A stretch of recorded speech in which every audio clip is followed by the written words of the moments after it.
first, let's begin by clarifying some points that will frame the rest of the debate. First of all, we would like to clarify the definition of the fiat in this round. We would contend that at the end of the day, the affirmative advocacy involves adding binding enforcement mechanisms to already existing climate treaties. This is essential because we explain the definition of adopt prerequisites an existing climate agreement. That's really important because every time they tell you that a country will not participate, they have to explain why a country will leave, not why a country won't join, which Suraj explains is fundamentally different in the constructive. Keep that in mind. Second of all, unlike when you're comparing compliance and participation overall, because that's going to be a theme for the rest of the debate, we would say that when you have high participation but low compliance, it is fundamentally worse than having low compliance but high participation. At the end of the day, if everyone doesn't comply equally, if everyone participates but no one actually follows through, not only are you not reducing emissions, which is the purpose of this debate, but you're also sending a false flag, a hollow hope that progress is actually being made. We would contend that you always prioritize compliance.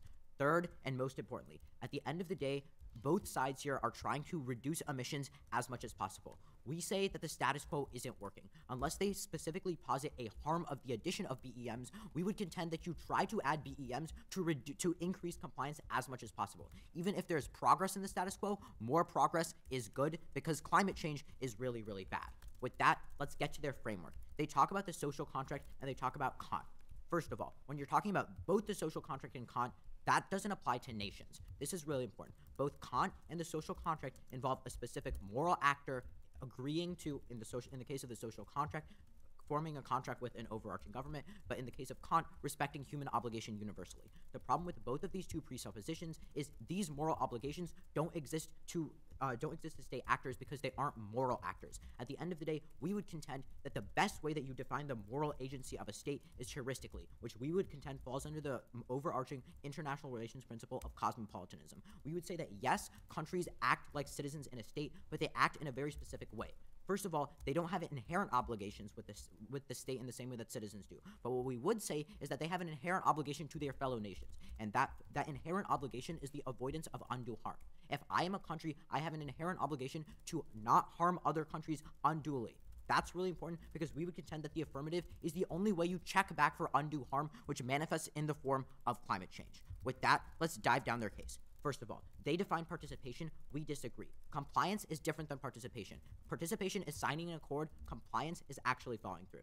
Second, on participation, as an overarchingly, we would say that, first of all, extender observation that they have to prove that you leave an accord. That's completely different. But second of all, we would say that at the end of the day, people will participate as long as standards are reasonable. They talk about Kyoto. They talk about scenarios where Canada, for example, Canada withdrew because they couldn't actually comply with agreements. We would say that that's not inherent to existing climate accords. And Paris is a great step with reasonable targets that are self-defined, which incentivizes participation. But third of all, look back to our case. We incentivize participation through green tech funds, through positive enforcement mechanisms. Countries get money for participating, so they were more likely to participate.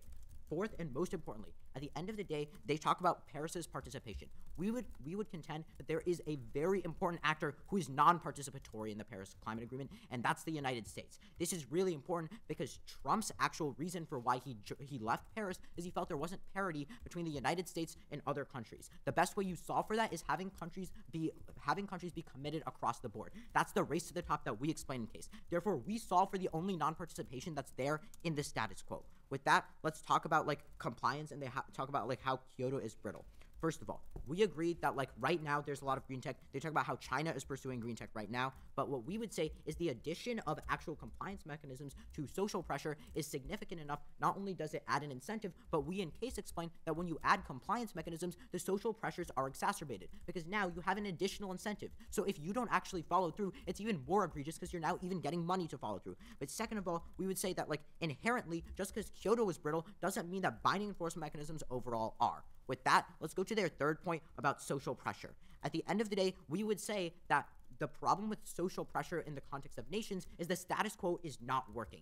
At the point where they're advocating for social pressure, which already exists in the status quo, unless the addition of BEMs harms social pressures, not only is that not offense for their side, that's offense for our side. Because first of all, when you have binding enforcement mechanisms, the very same social pressures still exist. But second of all, those social pressures now become more pertinent. Finally, they talk about this idea of like a green climate fund, which is existing right now in the Paris Agreement. We would say that the Green Climate Accord, according to Darney, is failing right now, and the reason why is countries aren't meeting commitments, going back to compliance. For those reasons, we stand in proud affirmation.